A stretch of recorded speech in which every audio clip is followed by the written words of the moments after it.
तो वो कौन कौन से जिले होंगे, साथ में सर क्या सिंगल विंडो की भी शुरुआत होगी? क्योंकि अक्सर देखते हैं कि कोई भी इंडस्ट्री लगती है तो फिर हर विभाग से एलओसी लगती है। नहीं देखिए, उसके सिंगल विंडो ऐसा बनाया जाएगा कि ताकि एक ही सिंगल विंडो पे सारी व्यवस्था। उसके लिए हमने ये किया है कि जो विभाग हमारे 40 विभागों को उनकी लगभग 150 के करीब जो सुविधाएं हैं उनको single window system, single roof system उसके माध्यम से देने का हम काम कर रहे हैं, जिसका लाभ भी हमारे जो इंडस्ट्रियलिस्ट हैं वो ले रहे हैं। और उसके अंदर मैं बताना चाहता हूँ, अगर हमने ये अधिकारियों को इस बात को लेकर के भी कहा है और उस बात का मैं भी स्वयं ध्यान रख रहा हूँ कि अगर कोई व्यक्ति एक एप्लीकेशन इंडस्ट्री लगाने के लिए देता है, मात्र 15 दिन के अंदर उसको पूरी एनओसी के साथ उसको देने का काम करेगा। अगर उसका कोई ऑब्जेक्शन लगता है, उसके कागजों में कमी है, तो मैक्सिमम 30 दिन का समय हमने रखा है। 30 दिन के अंदर उसको ठीक करके उसको एनओसी देने का काम हमारी सरकार इसके एक्टिविटी को लेकर के केंद्र सरकार और सरकार की एक योजना की रैपिड रेल ट्रांजिशन जो कि मेरठ गई, लेकिन एक जीटी कंगना रोड एक दक्षिण हरियाणा को लेकर के डीपीआर तैयार था। ये कहा जा रहा था कि दिल्ली में जो केजरीवाल सरकार की वो नहीं दे रही थी, इस कारण से वो अटका हुआ था। अब क्या उम्मीद करें, दिल्ली में भी भाजपा की सरकार है और अभी एक रोड जीटी कंगना रोड दूसरा दक्षिण हरियाणा का उसकी कई योजना है, डीपीआर है। अब तब तक डीपीआर नहीं, उसका मैं भूमि पूजन करने वाला हूँ जल्दी, और इधर भी उसका काम चालू हो गया। करनाल की तरफ अगर टुंडली की तरफ जाएंगे IIR का TC जिसके जल्दी ही वो भी उस साइड में काम चालू होगा। और इधर हम भूमि पूजन कर रहे हैं मेट्रो का, जिससे कि लोगों को इसका लाभ मिले। दिल्ली से एनओसी अब आ चुकी है क्या? माने दिल्ली ये कहा जाता है केजरीवाल सरकार एनओसी नहीं दे रही थी, मेट्रो उस कारण से अटका हुआ था ये काम। नहीं देखिए, डबल इंजन सरकार का फर्क पड़ता है, कोई किंतु परंतु नहीं रहता। और ये काम गति से अब होंगे, सब काम होंगे। हरियाणा में ट्रिपल इंजन है, हरियाणा में ट्रिपल इंजन। का जिक्र किया सर,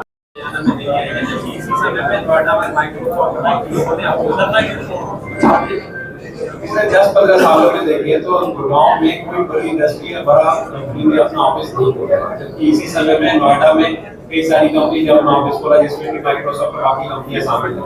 अब जैसे जेवर एयरपोर्ट भी ऑलमोस्ट बनकर तैयार है, गांव का जो बेनिफिट हुआ करता था कि एयरपोर्ट के नजदीक है तो वो भी खत्म हो गया। इसमें नहीं देखिए, ये ना एक मिनट, आप नेगेटिव की तरफ से बात मत करिए, पॉजिटिव की तरफ करिए। नेगेटिव की तरफ बात करना अच्छा नहीं हमारे प्रदेश के लिए। हमारे यहाँ पर इतनी इंडस्ट्री आ रही है, हमारे यहाँ स्पेस कम पड़ रहा है, आप देख रहे हैं ना, स्पेस कम पड़ रहा है तो हम उस क्षेत्रफल को बाहर बढ़ा रहे हैं। आप अगर KNP की तरफ जाएंगे, देखेंगे मारुति ने 800 एकड़ के अंदर उद्योग स्थापित कर लिया है, जहां पर हर साल लाखों की संख्या में वाहन बनेंगे। वांडा वहां जमीन देख रहा है, वो भी 700-800 एकड़ के अंदर वहां पर जमीन को देख रहा है, और वहां पर यूनिट आ गए हैं। मैंने इसका जिक्र किया है कि हमारे यहाँ पर जो IMT घरखौदा है उसकी तर्ज के ऊपर हम 10 और यूनिट, 10 और IMT विकसित करने की हमारी प्लानिंग है। अगर आप देखेंगे इंडस्ट्री के लिए, क्योंकि रोड का इंफ्रास्ट्रक्चर होना जरूरी है। आज इन 10 वर्षों के अंदर हमारे हरियाणा में रोड का इंफ्रास्ट्रक्चर में एक अभूतपूर्व परिवर्तन हुआ है, और जिसके कारण से इंडस्ट्री गति से आ रही है। अगर आप यहीं पर देखेंगे, हमारे मेवात की तरफ जाएंगे, मेवात के अंदर भी एक बड़ी इंडस्ट्री वो बैटरी की लगी है, जल्दी ही चालू हो जाएगी। ऐसा नहीं है कि बड़ी इंडस्ट्री नहीं है, आ रही है और भी आ रही है। हमारा ये प्रयास है कि ईज ऑफ डूइंग बिजनेस, हमारे जो इन्वेस्टर्स हैं उनको कोई दिक्कत समस्या ना आए। हमारी सरकार उनको सरलीकरण करके उनको आमंत्रित करने का काम कर रही है। बार-बार वो पंचायत करते हैं और वो विरोध करते हैं। नहीं देखिए, कोई नहीं बैठा है, वो मंत्री जी ने भी बात किया था, परंतु उनको जो भी एक्वायर लैंड हुई थी उस टाइम एक्वायर के समय उनको सारा का सारा जो पैसा था वो दिया गया है, उन्होंने उसको स्वीकार भी किया है। और कुछ को अगर कोई दिक्कत थी दोबारा भी उसके अंदर भी कमी थी कोई, वो भी पूरी की गई है। अब ऐसा कोई विषय नहीं है। समय का अभाव है, माफी चाहूंगा। आखिरी सवाल, माननीय मुख्यमंत्री जी को आगे भी जाना है। आखिरी सवाल। कांग्रेस प्रोटेस्ट कर रही है, वो ये कह रहे हैं कल चंडीगढ़ में लगातार जो है राजनीतिक षड्यंत्र से पूरा किया जा रहा है। अभी कितने भी फूके गए थे कांग्रेस की तरफ से, क्या कहेंगे? नहीं देखिए, ये षड्यंत्र, राजनीतिक षड्यंत्र कहना गलत है। एक तो मेरे ये समझ में नहीं आया कि ऐसा कौन सा सिस्टम है कि 1 रुपया लगा करके 1 करोड़ रुपए बढ़ जाए। अब ये बात तो जो राजनीतिक आपने कही है भी, ये राजनीतिक स्टंट है। ये बात तो केजरीवाल भी बोल रहा था और भी कह रहा था मनु राजनीतिक दुर्भावना से फंसाया जा रहा है, परंतु गलत तो कहीं किया था। ईडी तो अपना काम कर रही है और वो जब उसके पास क्लू आएंगे, जब तथ्य आएंगे तो तभी तो वो बात करेगी। ऐसा नहीं है। अगर कोई दिक्कत है प्रोटेस्ट की बजाय कांग्रेस को ये कहना चाहिए कि वाड्रा साहब जा करके सारी स्थिति को बताए, ये कैसे हुआ कैसे नहीं हुआ। मेरा करंट सवाल है, बोलो जोर। मेरा करंट सवाल है कि जब आपका बजट पास हुआ तो आपने इंडस्ट्रीज के लिए बहुत धन दिया है। अब परिस्थितियां ना मुल्क की बदल रही है। आसपास अमेरिका से भी वार हो रहा है, व्यापार वार आसपास के देशों से भी हो रहा है, तो उसे हरियाणा की इंडस्ट्रीज का कुछ फर्क आपको लगता है कि साथियों ने? फ्लिपकार्ट भी बड़ा जोन है कि यहाँ पर लगा रहा है। सर काफी इंडस्ट्रीज शहर के अंदर अभी भी बसी है। SITC सोना रोड के ऊपर बन रहा है। क्या कोई ऐसा प्रावधान किया है कि उनको बाहर निकाला जाए और वहाँ पर उनको जगह दी जाए? नहीं देखिए, वो अपने अपने तरीके से हमने जब जोन बनाए हैं और छोटी इंडस्ट्री MSME है उसके लिए भी हमने प्रावधान किए हैं, हम उनको सुविधाएं दे रहे हैं। ये तो व्यक्ति अगर कोई बाहर आना चाहे आइए ना, हमें कोई आपत्ति थोड़ी है। यहाँ पे गाजीपुर और दौलताबाद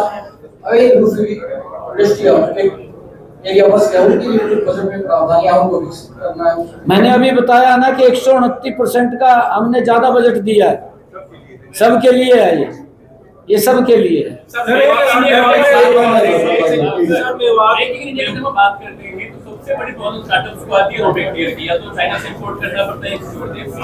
क्या रॉ मटेरियल हरियाणा में मिल सके, उनको बढ़ावा मिल सके, मेक इन इंडिया आज भी भारत में बन सकता है, रॉ मटेरियल उसको हरियाणा में मिलेगा, तो उसके लिए क्या प्रयास है? नहीं देखिए, वो अलग अलग आजकल मैंने जो रोड्स की कनेक्टिविटी की बात कही है, आप हमारे जो पोर्ट्स हैं, बाहर से जो रॉ मटेरियल आता है, कुछ देश से रॉ मटेरियल आता है। हमारे यहाँ टेक्सटाइल इंडस्ट्री पानीपत के अंदर है। टेक्सटाइल का हमारे जैसे यहाँ कपास की खेती होती है, वो उनको रॉ मटेरियल मिलता है। और जहाँ और रॉ मटेरियल बाहर से आता है, वो अब उतना समय नहीं लगता जो समय पहले लगता था 2014 से पहले। अब तो उसका सरलीकरण हो गया है और लोगों तक वो पहुँचता है। जिस 10 IoT की आपने बात, पूरा ग्लोबल विषय है, इसके अंदर कोई वो नहीं है। ग्लोबल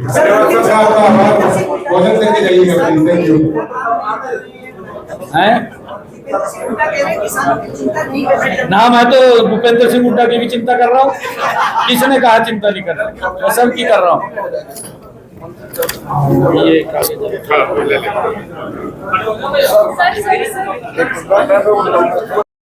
हरियाणा राज्य को मैन्युफैक्चरिंग, डिजाइनिंग और नवाचार का वैश्विक केंद्र बनाने के लिए विशेष प्रोत्साहन योजनाएं लागू की जाएंगी, जिससे कि इसको गति से आगे बढ़ाया जाए। नए 10 औद्योगिक मॉडल टाउनशिप IMT की स्थापना IMT खरखौदा की तर्ज पर की जाएगी। उसके लिए भी हमने पूरी रणनीति योजना बनाई है। राई, बावल और मानेसर जैसे औद्योगिक क्षेत्रों में श्रमिकों के लिए डॉर्मेट्रिक और सिंगल रूम हाउसिंग की व्यवस्था भी की जाएगी, जिससे श्रमिकों के जीवन स्तर में सुधार हो, उनको दिक्कत ना हो। मल्टी लेवल पार्किंग की सुविधा प्रत्येक औद्योगिक क्षेत्र में विकसित की जाएगी। पर्यावरण सुरक्षा को बढ़ावा देने के लिए MSME इकाइयों को retrofit emission control device RECD द्वारा हरित ईंधन जनरेटर पर वित्तीय सहायता दी जाएगी। ये भी निर्णय हमने किया है। IMT मानेसर को जीरो वाटर वेस्टेज औद्योगिक इकाइयों के क्षेत्र के रूप में विकसित करने की घोषणा भी हमने बजट में की गई है, जहां रिसाइकल्ड जल का उपयोग हरित पट्टी, फायर सिस्टम और पर्यावरणीय संरक्षण में किया जाएगा। आपके माध्यम से मैं उद्योगों को यह आग्रह भी करना चाहता हूं कि हमारा मुख्यमंत्री आवास आम जन के लिए खुला है, और जो हमारे इंडस्ट्रियलिस्ट हैं, मैंने उनके बीच में कहा भी है कि आपको अगर कोई समस्या दिक्कत आती है तो हम उसको तुरंत सुनने के लिए, उसका समाधान निकालने के लिए तत्पर हैं। हम मजबूती से हरियाणा प्रदेश को एक इंडस्ट्रियल हब के रूप में गति से आगे बढ़ाने का काम करेंगे। अभी पिछले दिनों देश के यशस्वी प्रधानमंत्री आदरणीय नरेंद्र मोदी जी, जिन्होंने हरियाणा का दौरा किया था, हरियाणा को विकसित हरियाणा विकसित भारत में एक प्रमुख उन्होंने कार्यक्रम दिए हैं। हमारा हिसार के अंदर महाराजा अग्रसेन हवाई अड्डा वो चालू हुआ है, और उसी के स्थान पर एक टर्मिनल का शिलान्यास भी आदरणीय प्रधानमंत्री जी ने किया है। और बिजली के क्षेत्र में भी एक नई क्रांति आए। 800 मेगावाट का यमुनानगर में सुपर क्रिटिकल थर्मल पावर की यूनिट का भी शिलान्यास किया है, क्योंकि आने वाले समय के अंदर बिजली की बड़ी महत्ता है। जब हम इंडस्ट्रियल जोन बनाने की बात कर रहे हैं तो बिजली की दिक्कत समस्या न रहे। 800 मेगावाट का सुपर क्रिटिकल यूनिट का शिलान्यास आदरणीय प्रधानमंत्री जी ने किया, जो जल्दी ही वो इसमें शामिल हो जाएगा, उसका वर्किंग में आ जाएगा। और उसके साथ साथ और अन्य यूनिटों के ऊपर भी बिजली की यूनिट बढ़ाने के लिए हम विचार कर रहे हैं, ताकि जो 24 घंटे आज बिजली देने का काम अगर किसी ने किया तो इन 10 वर्षों में हमने इस 10 वर्षों की सरकार के अंदर किया है। आज क्योंकि सभी इंडस्ट्रियलिस्ट से बैठ करके बातचीत हुई है, इसके लिए मैं सभी का धन्यवाद भी करता हूँ। आज इसके ऊपर जो चर्चा विचार हुआ है। सर, अपनी बजट से पहले जो पॉइंट्स लिए थे वो बजट में शामिल किया, कुछ ऐसे पॉइंट्स थे जो रहे थे उसमें कोई चर्चा नहीं। देखिए, क्योंकि लगभग उनके जो सुझाव हमारे पास आए थे उन सब सुझावों को हमने सम्मिलित किया है, और जो कुछ उनके हमने कहा भी है, आज भी मैंने कहा है कि आपकी तरफ से जो पॉजिटिव सुझाव इसके हित में आएंगे कि ताकि हम और इन्वेस्टर्स को कैसे यहाँ ला सके, कैसे इंडस्ट्री को और बढ़ा सके। क्योंकि इसके लिए एक हमें सबसे पहले तो रोड का इंफ्रास्ट्रक्चर बहुत जरूरी है, रोड के साथ साथ रेलवे की कनेक्टिविटी जरूरी है और एयर की कनेक्टिविटी जरूरी है। हरियाणा के लिए ये तीनों चीजें आदरणीय प्रधानमंत्री जी के नेतृत्व में हमारी डबल इंजन की सरकार ने इन 10 वर्षों के अंदर मजबूती से वो खड़ी की है। और आज अगर हरियाणा के अंदर रोड की कनेक्टिविटी की हम बात करें तो किसी भी कोने में अगर हम खड़े हों और हमने दिल्ली एयरपोर्ट पे पहुंचना है तो मात्र 2.5, 3 घंटे के अंदर हम पहुंच जाते हैं। ये रोड का इंफ्रास्ट्रक्चर हमारे यहाँ पर है। रेलवे की कनेक्टिविटी में भी बड़ा सुदृढ़ीकरण हुआ है। में अग्रणी जैसे गुरुग्राम, मानेसर और बावल भारत का डेंटाइस्ट जो कहा जाता है, डेंटाइस्ट कहा जाता है, इसको प्रमुख ऑटोमोबाइल निर्माता। और जैसे हमारा इधर यमुनानगर क्षेत्र है, यमुनानगर क्षेत्र में प्लाईवुड और धातु की इंडस्ट्री वो उसके उत्पादन का एक प्रमुख केंद्र है, उनको भी हम गति से इसके माध्यम से मजबूत करने का वो काम कर रहे हैं। राज्य में आईटी क्षेत्र के लिए एक केंद्र ये हरियाणा में, जिसमें कई आईटी पार्क और बहुराष्ट्रीय कंपनियों के कार्यालय हैं। पानीपत, गुरुग्राम और फरीदाबाद में जो वस्त्र उद्योग हमारा महत्वपूर्ण केंद्र है, उसकी मजबूती के लिए भी हमने इस अपने बजट के अंदर प्रावधान किए हैं।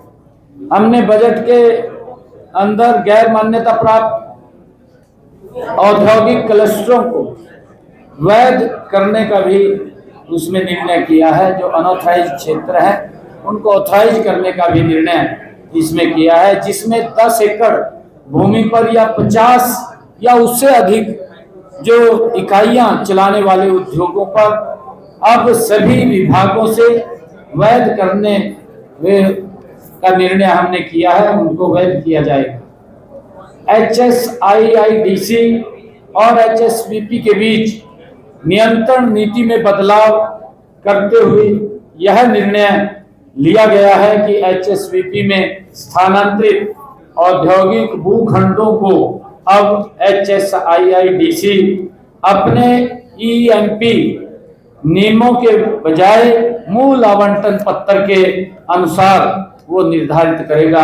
ये भी निर्णय इसके अंदर हमने किया। EMP लगाने की बात कही है, उसके अंदर लैंड में कोई दिक्कत समस्या ना है।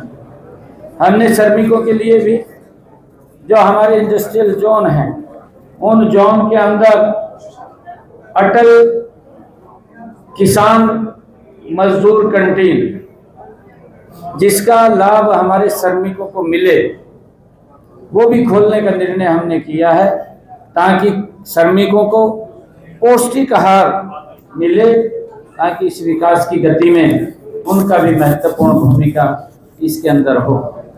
हमने ये भी कहा है कि हर औद्योगिक स्टेट में इंक्यूबेशन सेंटर्स स्थापित करने का भी हमने इसमें प्रावधान किया है। जो बजट के अंदर मैंने कहा था, बजट के अंदर कि हर औद्योगिक क्षेत्र के अंदर इंक्यूबेशन सेंटर्स वो बनाए जाएंगे, जिसमें हमारे जो स्टार्टअप्स हैं, स्टार्टअप के लिए इकोसिस्टम का विकास और नवाचार और उद्यमिता को बढ़ावा देने, बुनियादी ढांचा मजबूत करने और मार्गदर्शन वित्त पोषण जो इसके अंदर सहायता करेगा, उसको लेकर के भी हमने इंक्यूबेशन सेंटर्स बनाने का निर्णय किया है। आदरणीय प्रधानमंत्री जी नरेंद्र मोदी जी के जो स्वयं रोजगार, मेक इन इंडिया, आत्मनिर्भर भारत के विजन के साथ हम उसको मेल खाते हैं, जिसका उद्देश्य हरियाणा को एक मैन्युफैक्चरिंग हब के रूप में विकसित करना है। जो 2047 आदरणीय प्रधानमंत्री जी ने कहा कि हमने विकसित राष्ट्र बनाना है, 2047 तक विकसित हरियाणा भी उसमें अपनी भूमिका अदा करेगा, प्रमुख भूमिका अदा करेगा। उसको लेकर के भी हमने इसमें ये कार्य किया है। हरियाणा में जो एंटरप्राइजेस एंड एम्प्लॉयमेंट पॉलिसी 2020 जो हमने बनाई है, व्यापार प्रक्रियाओं को सरल बनाती है, निवेश को प्रोत्साहित करती है, MSME का समर्थन करती है, जिसमें ऑनलाइन हमने सिंगल विंडो सिस्टम के माध्यम से हरियाणा में ईज ऑफ डूइंग बिजनेस सूचकांकों में हरियाणा राज्य शीर्ष राज्यों के अंदर ये स्थान मिला है। क्योंकि पिछले 10 वर्षों में जो इंडस्ट्री के लिए ईज ऑफ डूइंग बिजनेस कि उनको कोई दिक्कत समस्या ना हो, उसके लिए काम किया है, उसका एक बड़ा लाभ हमारे इंडस्ट्रियलिस्ट को मिला है। हमने अभी बजट के अंदर भी 10 नए IMT लगाने की वो बात की है। पीछे खरखौदा में IMT लगा और वो विश्व स्तरीय स्मार्ट औद्योगिक क्षेत्र के रूप में उसे विकसित करने की योजना हमने बनाई है, जिसमें भूमि मांग पंजीकरण और ई भूमि के ऊपर पोर्टल के माध्यम से वो HSIIDC द्वारा किया जाएगा। जो हमने 10 नए औद्योगिक IMT बनाने की बात कही है, उसकी भूमि के लिए क्योंकि हमारी जो पॉलिसी है, हमारी जो नीति है, अपनी भूमि के ऊपर हम वो परचेज करते हैं। जहाँ जहाँ अभी हमने उस स्थानों को चिन्हित किया है, विभाग उस स्थानों के ऊपर वो भूमि के लिए रजिस्ट्रेशन आमंत्रित करेगा और उसके लिए हमने लैंड पूलिंग और पार्टनरशिप, लैंड पार्टनरशिप के माध्यम से भी हम इसको आगे बढ़ाने का काम करेंगे। जी सर बैठक की है,